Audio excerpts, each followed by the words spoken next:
दोस्तों इस वीडियो में हम वायुमंडल की परतों के बारे में जानेंगे। वायुमंडल कई प्रकार की गैसों से मिलकर बना होता है। इसमें लगभग 99% भाग केवल नाइट्रोजन और ऑक्सीजन का ही होता है और शेष लगभग 1% भाग में argon, carbon dioxide, neon, krypton, helium, hydrogen और जेनॉन जैसी गैसें होती हैं। भारी गैसें वायुमंडल के निचले भाग में पाई जाती हैं, जबकि हल्की गैसें ऊपरी भाग में पाई जाती हैं। जिसमें प्रमुख गैसों की बात करें तो कार्बन डाइऑक्साइड धरातल से लगभग 20 किलोमीटर ऊंचाई तक पाई जाती है। ऑक्सीजन और नाइट्रोजन लगभग 100 किलोमीटर ऊंचाई तक पाई जाती हैं। वायु दाब और तापमान के आधार पर वायुमंडल की परतों को 5 भागों में विभाजित किया जाता है। सबसे निचली परत होती है क्षोभ मंडल, जिसे ट्रोपोस्फेयर भी कहते हैं। उसके ऊपर समताप मंडल, जिसको स्ट्रेटोस्फेयर भी कहते हैं। उसके ऊपर होता है मध्य मंडल, जिसको मेसोस्फेयर भी कहते हैं। उसके ऊपर आयन मंडल होता है, जिसे आयनोस्फेयर भी कहते हैं। उसके ऊपर बाहिर मंडल होता है, जिसको एक्सोस्फेयर कहते हैं।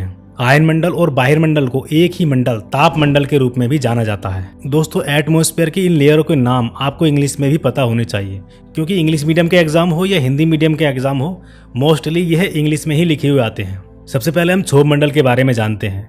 वायुमंडल की सबसे निचली परत को क्षोभ मंडल कहा जाता है। इसकी औसत ऊंचाई सतह से लगभग 13 किलोमीटर है।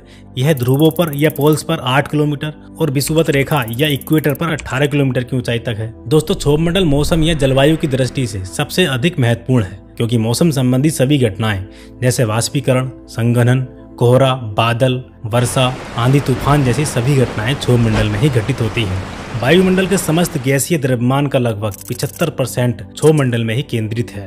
क्षोभ मंडल में बढ़ती ऊंचाई के साथ प्रति 1 किलोमीटर पर 6.5 डिग्री सेल्सियस तापमान घटता जाता है। तापमान में गिरावट की इस दर को सामान्य पतन दर या नॉर्मल लैप्स रेट कहते हैं। और दोस्तों ग्रीष्म काल में क्षोभ मंडल की ऊंचाई बढ़ जाती है और शीत काल में घट जाती है। क्षोभ मंडल समताप मंडल से क्षोभ सीमा ट्रोपोपॉज द्वारा अलग होता है। अब हम जानते हैं समताप मंडल के बारे में। क्षोभ मंडल के ऊपर वाली परत को समताप मंडल या स्ट्रेटोस्फेयर कहा जाता है। इसकी ऊपरी सीमा को समताप सीमा या स्ट्रेटोपोज कहते हैं। मतलब स्ट्रेटोपोज इसे मध्य मंडल से अलग करती है। धरातल से समताप मंडल की ऊंचाई लगभग 50 किलोमीटर है। समताप मंडल में अधिक ओजोन गैस वाली निचली परत को ओजोन मंडल या ओजोनोस्फीयर की संज्ञा दी जाती है, जो लगभग 15 से 35 किलोमीटर ऊंचाई तक पाई जाती है। ओजोन परत मानव जीवन के लिए बहुत ही महत्वपूर्ण है, क्योंकि यह सूर्य से आने वाली परावैंगनिक किरणें या अल्ट्रावायलेट रेडिएशन को अवशोषित कर पृथ्वी पर आने से रोकती है। दोस्तों आप जानते ही होंगे अल्ट्रावायलेट रेडिएशन से स्किन कैंसर का खतरा बना रहता है। समताप मंडल में किसी भी प्रकार की मौसमी घटनाएं लगभग ना के बराबर घटित होती हैं और यहाँ वायु क्षैतिज दिशा में मतलब हॉरिजॉन्टल चलती है। इसी कारण यहाँ पर वायुयान उड़ानों के लिए समताप मंडल की निचली सीमा आदर्श मानी जाती है। दोस्तों इसके बाद हम जानते हैं मध्य मंडल या मेसोस्फीयर के बारे में। दोस्तों मध्य मंडल का विस्तार समताप मंडल के ऊपर धरातल से लगभग 50 से 80 किलोमीटर ऊंचाई तक पाया जाता है। इस मंडल में भी क्षोभ मंडल की तरह ऊंचाई बढ़ने के साथ साथ तापमान में कमी आने लगती है। और दोस्तों मध्य मंडल की ऊपरी सीमा पर तापमान लगभग -100 डिग्री सेल्सियस तक हो जाता है। इस न्यूनतम तापमान की सीमा को मेसोपोज कहते हैं, जो आयन मंडल को मध्य मंडल से अलग करती है। इसके बाद इससे ऊपर की परत ताप मंडल के बारे में जानते हैं। ताप मंडल या थर्मोस्फेयर।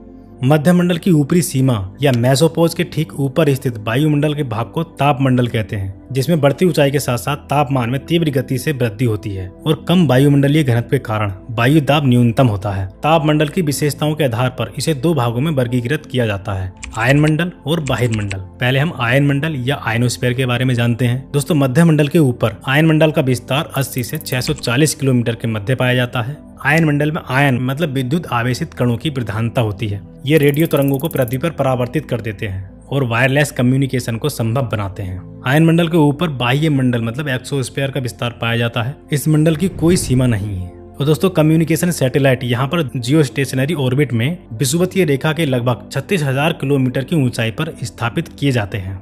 तो दोस्तों इस वीडियो में इतना ही। इस टॉपिक को एनिमेशन के माध्यम से हमने बहुत अच्छी तरीके से समझाने की कोशिश की थी। दोस्तों अगर आप ज्योग्राफी के किसी और टॉपिक पर ऐसी एनिमेशन वीडियो चाहते हैं तो आप कमेंट करके हमें बता सकते हैं। इस पूरी वीडियो का PDF आपको हमारे टेलीग्राम चैनल पर मिल जाएगा, जिसका लिंक नीचे डिस्क्रिप्शन में भी दिया गया है। और ऐसी एनिमेशन वीडियो बनाने में काफी टाइम लगता है, तो आप इस वीडियो को ज्यादा से ज्यादा शेयर कीजिए, जिससे कि हम ऐसी वीडियो बनाने के लिए और मोटिवेट होते रहें। थैंक यू दोस्तों।